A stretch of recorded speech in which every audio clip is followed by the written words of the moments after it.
Hello everyone, তোমরা সবাই কেমন আছো? আশা করি সবাই খুব ভালো আছো।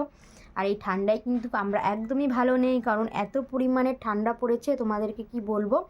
তো সেই জন্য দেখো, ঠান্ডার জন্য আমার বড়মশাই কি করেছে জানো? এই যে দেখতে পাচ্ছ লাল কালারের ডুম 200 পারের ওয়াট, মানে 200 ওয়াট, সেই ডুম লাগিয়ে দিয়েছে ঘর গরম হওয়ার জন্য। কিন্তু ঘরটা সত্যি এতটা গরম হয়েছে কি বলবো তোমাদেরকে, মনে হচ্ছে বাইরে যাবই না।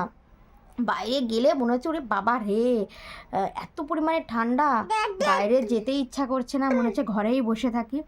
আর ছেলের তো খুবই ঠান্ডা লেগে গেছিলো, কারণ এত পরিমাণে ঠান্ডা পড়েছিল। তো সেই জন্য এই ডুমটা লাগিয়ে দিয়েছে পাপার জন্য, দেখো। আর এই ডুম লাগানোর পর কিন্তু আমরা সত্যি খুব গরমের মধ্যেই আছি। এই বছর মারাত্মক ঠান্ডা পড়েছে, সেই জন্য এই ডুমটা লাগানো। তোমরাও কিন্তু চাইলে এই ডুম লাগাতে পারো। বাই।